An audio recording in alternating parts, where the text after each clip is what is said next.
O Senhor é o nosso Salvador, Deus. O Senhor é o nosso Salvador. Não há outro além de Ti. Não há outro nome além do Teu nome em que nós possamos confiar. É no Senhor que nós cremos, é no Senhor que nós colocamos a nossa confiança. É em Ti que nós temos o nosso descanso, Deus. E nós Te louvamos por isso em nome de Jesus. Amém. Amém.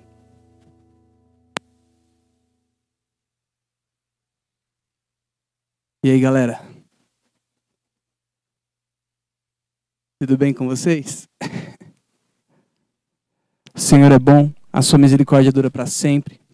E é por isso que nós estamos aqui reunidos, virtualmente, reunidos como corpo de Cristo, para louvar o nome do Senhor.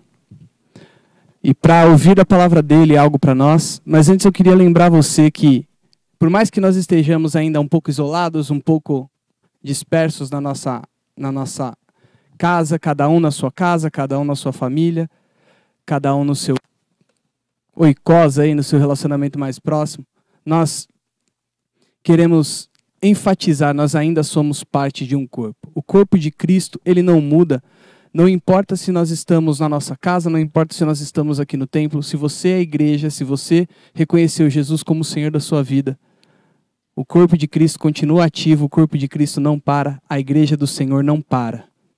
O corpo de Cristo não para. Então, você que está aí na sua casa, não deixe de se reunir com os irmãos que estão perto de você. Se você tem a oportunidade de fazer sua célula, seu G100, via algum aplicativo de reuniões, não deixe de fazer isso. Esteja junto com as pessoas. Por mais que você não possa abraçá-las fisicamente, beijá-las fisicamente, estar perto fisicamente, esteja com as pessoas, não deixe de se reunir. A Bíblia diz que onde 2 ou 3 estão reunidos, o Senhor está ali. Não disse essa reunião é à distância, não disse essa reunião é por telefone, não disse essa reunião é por aplicativo, mas se estivermos reunidos, proclamando o nome do nosso Deus, o nosso Deus está ali no nosso meio, amém?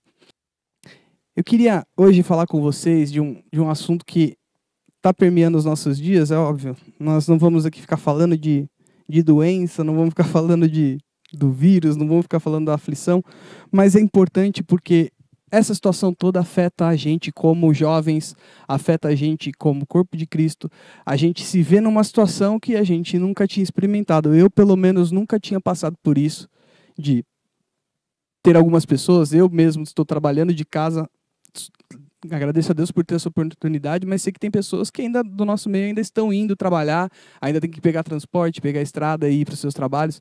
E nós nunca enfrentamos uma situação assim, pelo menos eu, na minha vida, nunca tinha enfrentado, onde parte da população do país ou do estado estava reclusa, onde a gente tinha tantas notícias, e tantas notícias ruins, algumas notícias boas, que não ganham a devida propagação, mas muitas notícias ruins. E esse momento é um momento difícil para a gente, porque são notícias de pandemia, notícias alarmantes, notícias de perigos econômicos, e a gente fica num grande desafio, eu e você, como filhos de Deus, como membros do corpo de Cristo, uma luta interna, uma grande luta interna nos aflige, porque enquanto a gente é cristão e a gente professa a nossa fé, ao mesmo tempo a gente se pergunta, como é que a gente não fica com medo diante de tantas notícias dessas? Como a gente não se rende a esse pavor, ao desespero? Como a gente segura a nossa alma nessa situação e não se rende ao desespero? Ou como a gente não fica paralisado diante desses acontecimentos que a gente tem visto, que a gente tem presenciado? Então é muito importante para mim e para você, nós entendemos que existe um desafio que está diante da gente. Esse desafio não está só para mim, esse desafio não está só para você. Esse desafio está para nós juntos enfrentarmos. E eu quero chegar com vocês hoje a uma conclusão sobre isso, baseado naquilo que a gente tem de guia para as nossas vidas, que é a palavra de Deus. Então, independente se você tem medo da doença, ou se você tem medo da parte econômica da coisa, se você tem medo de perder o emprego por causa dessa situação, se você tem medo do que pode acontecer, independente de qual medo você tenha, se é um medo de agora, se é um medo para o futuro, se é um medo do que ainda pode vir, das outras calamidades que ainda podem acontecer, essa palavra é para mim e para você. Porque esse desafio na minha opinião, ele é maior do que nunca na nossa época, porque é uma época onde a gente está rodeado de informação o tempo todo, a gente é bombardeado por notícias e informações o tempo todo, quer a gente queira, quer a gente não. E aí não importa se essas notícias são verdadeiras ou são falsas, a gente recebe o dia inteiro notícias, a gente recebe o dia inteiro vozes falando conosco, vozes espalhadas no ar ou nas redes sociais. E o discurso, sendo verdade ou mentira, não importa. O volume de vozes que nos atinge é cada vez maior e não há precedentes na história para a quantidade de informação que afeta a gente, que atinge a gente nesse momento. Então, estar exposto assim, com tanta intensidade, a tantos estímulos diferentes, pode fazer com que a gente perca o chão, pode fazer com que a gente fique abalado, criar uma nuvem, sabe? Uma nuvem na nossa frente que oculta a nossa visão, que tampa a nossa visão, tampa o que a gente pode enxergar. E algumas coisas importantes ficam ocultas para nós. É como se tivesse uma verdadeira tempestade de opiniões, de vozes, de notícias vindo na nossa direção, batendo contra nós, nos atingindo. E essa tempestade se torna, às vezes, tão assustadora, que o próprio assunto que essa tempestade está discutindo. Às vezes a gente tem mais medo das notícias que estão chegando, porque elas chegam com tanta intensidade e elas tomam uma proporção tão grande que elas ficam mais amedrontadoras do que a própria situação que a gente vive. E aí, pensando nisso tudo, essa semana eu e a Sara, a gente estava compartilhando da palavra um com o outro e ela me falou de um texto que Deus falou com ela e em seguida eu, preparando essa mensagem, me debrucei sobre ele e eu entendi algumas coisas, eu percebi algumas coisas diferentes que eu quero compartilhar com vocês, porque eu tenho certeza que pode edificar a tua fé e vai te ajudar a passar por esse momento de talvez um medo. Independente se é medo da doença, se é medo da situação financeira, se é medo da economia, se é medo do que for, vai te ajudar a entender como vencer esse medo. E nesse episódio que a gente estudou na palavra, tinha uma tempestade também. Então eu quero que você abra sua Bíblia ali comigo, em Marcos 4:35. Eu vou ler na NVI, tá? Então, eu não sei se o versículo que vai passar aí embaixo estará na NVI, mas eu vou ler aqui na Nova Versão Internacional. Então, é Marcos, capítulo 4. A partir do versículo 35, a gente vai ler até o final. Diz assim: Naquele dia, ao anoitecer, disse ele aos seus discípulos: Vamos para o outro lado. Deixando ele a multidão, eles o levaram no barco, assim como estava. Os outros barcos também o acompanhavam. E levantou-se um forte vendaval, onde as ondas se lançavam sobre o barco, de forma que este ia se enchendo de água. Jesus estava na popa, dormindo, com a cabeça sobre um travesseiro. Os discípulos o acordaram e clamaram: Mestre, não te importa que morramos? Ele se levantou, repreendeu o vento e disse ao mar: Aquiete-se, acalme-se. O vento se aquietou então e fez completa bonança. Então perguntou aos seus discípulos: Por que vocês estão com tanto medo? Ainda não têm fé? Eles estavam apavorados e perguntavam uns aos outros: Quem é este que até o vento e o mar lhe obedecem? Então, quando a gente olha para esse texto aqui, a gente está vendo uma situação aterrorizante. Eu imagino que deve ter sido quase como um filme de terror, estar naquele barco e vendo aquele vendaval, as ondas batendo. A Bíblia diz que as ondas batiam no barco e enchiam o barco de água. Eu acho que era uma situação muito difícil e eles provavelmente não estavam esperando isso. Eles iam atravessar o mar ali, né, aquela região. E basicamente acho que eles pensaram: a gente vai atravessar aqui, vai ser tranquilo, vamos chegar do outro lado e vamos ficar de boa. Mas no meio da travessia diz que levantou-se um forte vendaval. Era algo que foi inesperado. E essas ondas começaram a bater sobre o barco, a água começava a encher o barco e eles entraram em desespero. E aí, às vezes, na vida, eu fico pensando que às vezes na vida a gente se sente assim, como se tivesse ondas batendo contra a gente, um forte vendaval. E situações como essa, parece que a gente está no meio do mar. A gente só vê ondas. As notícias, essas ondas de notícias vêm batendo na gente, com muita força. Um muro, como se subisse um muro de vozes na nossa frente. E esse muro de vozes desafia a nossa sanidade. Em momentos como esse que a nossa nação está vivendo e que o nosso país está vivendo, a gente tem que tomar muito cuidado, porque a onda de medo começa a se propagar. E isso afeta a sanidade das pessoas. Então eu imagino que essa situação deles aqui foi bem parecida. E aí, cara, às vezes eu acho que a gente sente também na nossa vida que a gente está como se estivesse tirando água, sabe, do bote, tirando água com um baldezinho, e aí vem uma onda, bate naquele barco, enche de água tudo de novo e você tirando com um balde. Imagina essa cena, consegue imaginar? Eu acho que deve ser apavorante você estar numa situação assim no mar. E na nossa vida, às vezes, a gente se sente assim. E aí os discípulos estavam enfrentando uma situação dessas. Horripilante, apavorante. Pavorosa. E aí a gente pensa, beleza, e onde Jesus estava nessa história toda? Ele estava na polpa do barco. Estava lá dormindo, com a cabeça num travesseiro.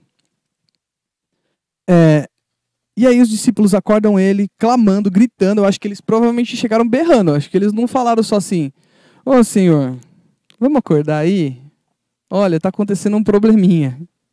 Acho que não foi assim. Eu acho que eles foram gritando, porque a Bíblia diz que eles chegaram clamando, mestre, você não se importa que a gente morra? Olha a pergunta que eles fizeram para Jesus. Eles chegaram com muito desespero. Eles falaram para Jesus, mestre, você não importa que a gente morra? Você não está ligando para a gente morrer? E eles fizeram essa pergunta, eu acho que muito assustados, apavorados.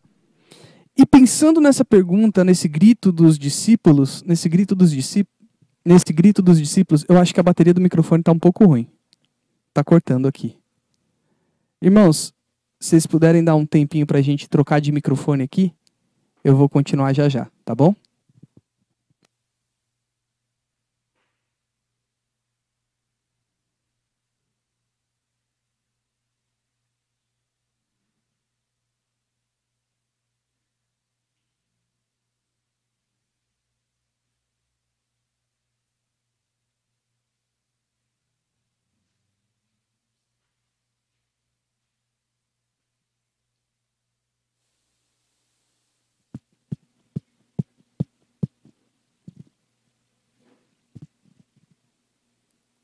Vocês me ouvem?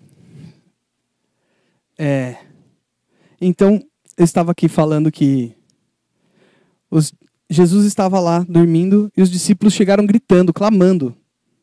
Mestre, você não se importa que a gente morra?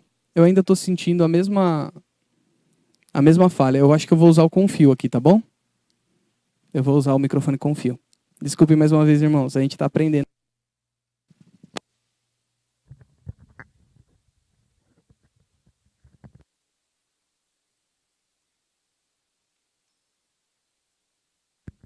Então, os discípulos chegaram e eles perguntaram para Jesus, né? Você não se importa que a gente morra? Essa pergunta, para mim, ela é bem reveladora, sabia? Ela revela o que estava no coração dos discípulos. Ela revela o que eles estavam pensando. Ela revela como eles estavam se sentindo. Principalmente, onde estava a fé deles. Ela revela muito mais do que ela parece. Porque quando você olha para os discípulos fazendo essa pergunta, e eu olhei para eles assim, não parece que eles estão simplesmente só perguntando para Jesus se ele não se importa que eles morram. Às vezes a gente faz esse tipo de pergunta, né? Deus, o Senhor não se importa com o que está acontecendo com a minha vida, com essa tragédia que está acontecendo no mundo. O Senhor não se importa com as coisas que estão acontecendo ao nosso redor. O Senhor não se importa com o que a gente está vivendo. E essa pergunta, ela revela algo mais profundo no interior deles. Ela mostra onde estava a certeza e a fé daqueles discípulos. Ela mostra no que eles tinham convicção. Porque eles não perguntaram assim, Senhor, mestre, livra a gente dessa tempestade. Eles não perguntaram isso. eles perguntaram: Mestre, o Senhor não se importa com o que a gente está passando aqui? O Senhor não se importa com o que a gente está vivendo aqui? Eles não perguntaram para Jesus assim, não pediram para Jesus assim: Mestre, o que nós vamos fazer? Mestre, como a gente deve agir? Mestre, a gente está com medo, ajuda a gente. Eles não falaram isso. Em nenhum momento eles pensaram sobre isso. A pergunta deles foi: o Senhor não se importa que a gente morra? Então, dá para entender que eles só tinham uma fé. A fé deles era que eles morreriam.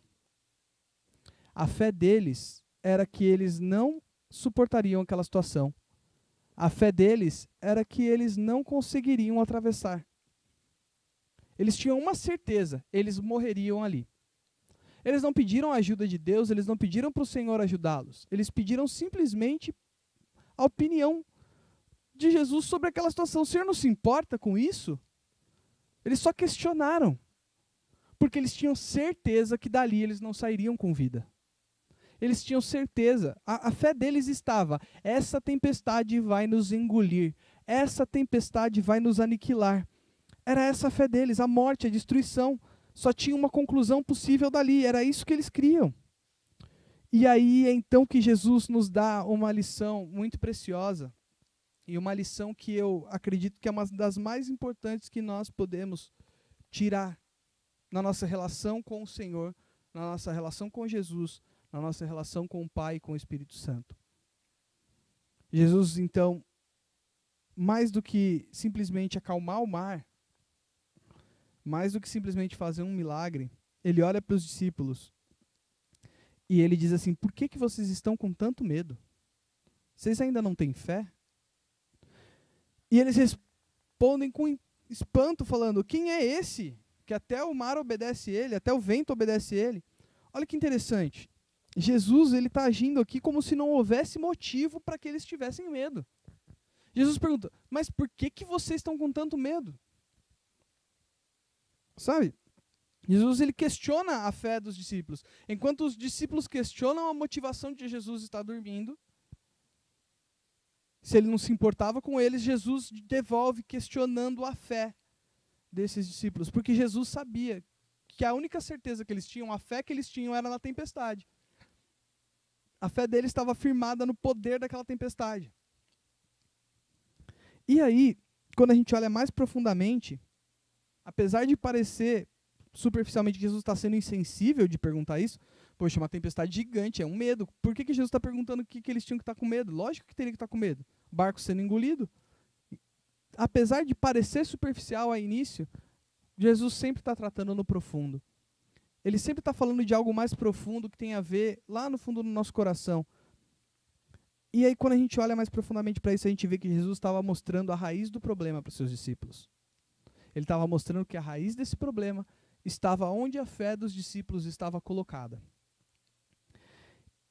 E quando a gente percebe isso, a gente pode ver que a única fé que eles tinham, como a gente já disse, é a fé que a tempestade ia aniquilar com eles. Não tinha mais saída, e aí o medo tomou conta deles, porque essa era a única fé que eles tinham. O desespero encontrou ali uma moradia perfeita. Só que Jesus estava perguntando para eles: vocês ainda não têm fé? Olha isso. Ele também está dizendo, ele não está dizendo aqui, Jesus, que eles, se eles tivessem fé, eles iriam, eles mesmos, repreenderem a tempestade, fazer um milagre e tal. Jesus não está falando isso. Jesus está dizendo assim: ainda não tem fé, ou seja, vocês ainda não têm um poder mágico para acalmar a tempestade? Não, Jesus não está cobrando dos discípulos que eles fizessem um milagre e deixassem ele dormindo em paz. Não é isso que Jesus está cobrando dos discípulos. Ele não está tratando a fé como esse poder mágico para afastar o mal. É mais profundo ainda do que isso. Quando Jesus pergunta assim: vocês ainda não têm fé? Ele está revelando outra coisa para a gente. Essa é uma segunda pergunta reveladora nesse texto. Ele não está falando deles terem fé neles mesmos. Ele não está falando deles terem fé no poder que eles tinham. E Jesus não está falando de fé como um poder mágico de fazer milagres. Ele está questionando o quanto aqueles discípulos acreditavam no que ele mesmo já tinha dito para eles. o quanto os discípulos acreditavam na própria palavra de Jesus que foi dita para eles. Porque se a gente voltar lá, no verso 35 do capítulo 4 de Marcos, a gente vai ver Jesus dizendo assim: vamos atravessar para o outro lado. A proposta de Jesus para eles foi: vamos atravessar o mar. Vamos cruzar esse mar e vamos chegar do outro lado. Jesus afirmou isso. Jesus não estava pedindo: ei galera, o que vocês acham da gente ir para o outro lado? Jesus não estava fazendo só uma proposta. Ah, será que a gente vai atravessar? Ó galera, tive uma ideia aqui, vamos atravessar? Não foi uma pergunta, Jesus disse, ele afirmou: nós vamos atravessar para o outro lado. Ele falou. E quando ele diz isso, a palavra dele tem poder. Ele diz: nós vamos atravessar, nós vamos chegar do outro lado. E o medo só tomou conta do coração dos discípulos, porque eles não conseguiam se lembrar daquilo que o mestre disse para eles. O próprio Jesus disse para eles que eles iriam atravessar. A tempestade, naquele momento, pareceu mais real para eles do que as próprias palavras de Jesus. Eles não creram nas palavras de Jesus. E aí a tempestade se tornou mais real e o medo dominou o coração deles. Então eu e você, meus irmãos, nós precisamos crer na palavra de Jesus. Crer naquilo que o nosso Deus diz, não naquilo que a situação nos mostra. Crer nas palavras do nosso mestre. A gente não pode colocar a nossa fé, a nossa certeza nos problemas, porque a fé é isso, a fé é uma certeza. E se você tem certeza de que vai dar tudo errado, se você tem certeza de que as coisas não vão acontecer, se você tem certeza de que vai tudo mal, a sua fé está aí. Agora, se você tem certeza naquilo que a palavra de Deus diz, se você tem certeza naquilo que Jesus diz, você enfrenta a tempestade e segue em frente. Quando nós temos o coração e a mente cheios da palavra de Deus, esse é o único jeito de vencer o medo. Quando Jesus fala para a tempestade, essa fala, a palavra de Jesus, a palavra do nosso Deus, é o que dissipa a nuvem da tempestade, é o que dissipa a chuva, é o que quebra a onda, é o que diminui a força do mar. É a palavra de Jesus, saída da boca dele, que dissipa a tempestade. Se nós crermos na palavra de Jesus, ele disse que nós atravessamos o mar. Ele já tinha dito, se aqueles discípulos crescem nisso, eles poderiam atravessar o mar. E é esse o recado que eu tenho para você, meu irmão, nessa noite. Que se o nosso coração estiver cheio da palavra de Deus, essa palavra é o sopro que dissipa toda a tempestade, onda ou vento de medo que queira se aproximar de nós, que queira se levantar contra nós. E aí, por isso eu quero deixar para você aqui alguns textos, algumas palavras de Deus, para que você se lembre nessa situação, para que você não esqueça e para que o medo não tome conta do seu coração. Então eu quero ler com você Jeremias 29, 11 e 12, que diz assim: porque sou eu que conheço os planos que tenho para vocês, diz o Senhor. Planos de fazê-los prosperar e não causar mal. Planos de dar-lhes esperança e um futuro. Então vocês clamarão a mim, virão orar a mim, e eu os ouvirei. O Senhor ouve a sua oração. Se você, lá no versículo 11 do capítulo 7 de Mateus, for comigo até lá, você vai ver outra coisa. Mateus 7, 11 diz assim: se vocês, apesar de serem maus, sabem dar boas coisas aos seus filhos, quanto mais ao Pai de vocês que está nos céus, dará coisas boas aos que lhe pedirem. Se vocês, apesar de serem maus, sabem dar coisas boas aos seus filhos, quanto mais o Pai de vocês que está nos céus, dará coisas boas aos que lhe pedirem. No Salmo 37, no versículo 18, diz assim: o Senhor cuida da vida dos íntegros, a herança deles permanecerá para sempre. Salmo 37, 18. Quando a gente vai lá para Lucas, capítulo 12, versículo 22 ao 24, diz assim: Dirigindo-se aos seus discípulos, Jesus acrescentou: portanto, eu digo a vocês, não se preocupem com sua própria vida, quanto ao que comer, nem com seu próprio corpo, quanto ao que vestir. A vida é mais importante do que a comida, e o corpo mais importante do que as roupas. Observem os corvos, não semeiam nem colhem, não têm armazéns nem celeiros, contudo Deus os alimenta, e vocês têm muito mais valor do que as aves. 1 Pedro 5,7 diz assim: lancem sobre ele toda a sua ansiedade, porque ele tem cuidado de vocês. Vou ler novamente, 1 Pedro 5,7. Lancem sobre ele toda a sua ansiedade, porque ele tem cuidado de vocês. Isaías 49,15 diz assim: haverá mãe que possa esquecer seu bebê, que ainda mama, e não ter compaixão do filho que gerou? Embora ela possa esquecê-lo, eu não me esquecerei de você. O Senhor diz isso, Isaías 49,15.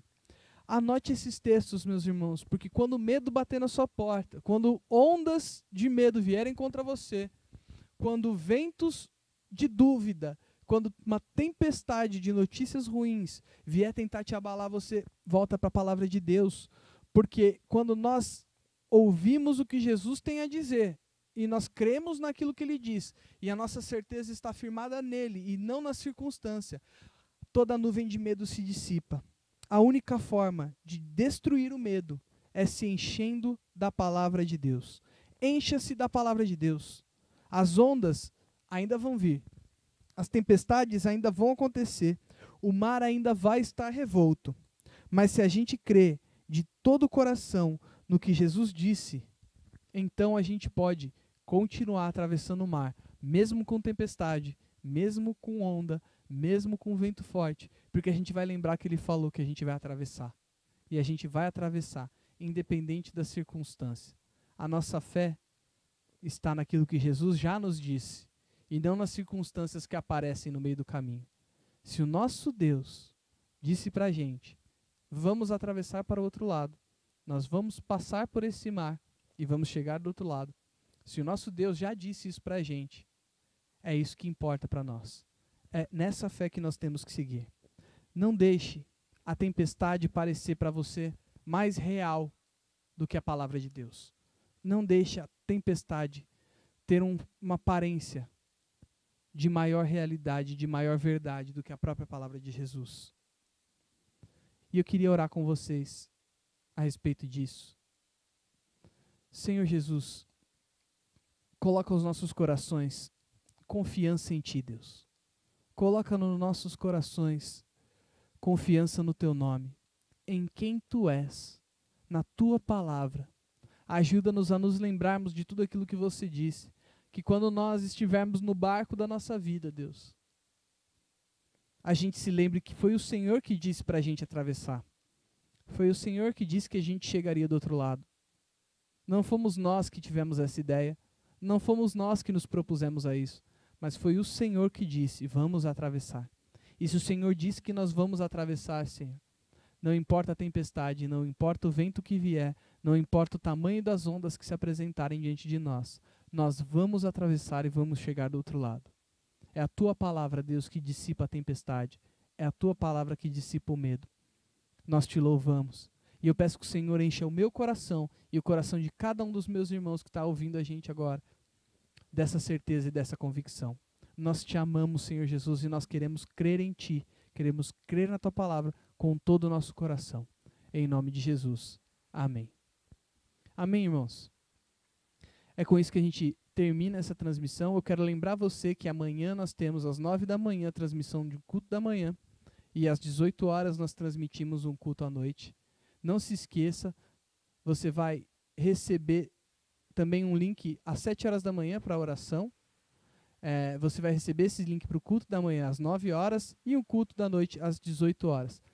Se você não recebeu o link, cobra o teu líder de G100, cobra o teu supervisor, que com certeza eles receberam. Tá bom? A gente fica por aqui. Muito obrigado por ter se conectado. Não se esqueça de se inscrever no canal da comunidade, meus irmãos, porque aí você não vai deixar de receber as coisas. Muito obrigado. Abraço, gente. Tamo junto.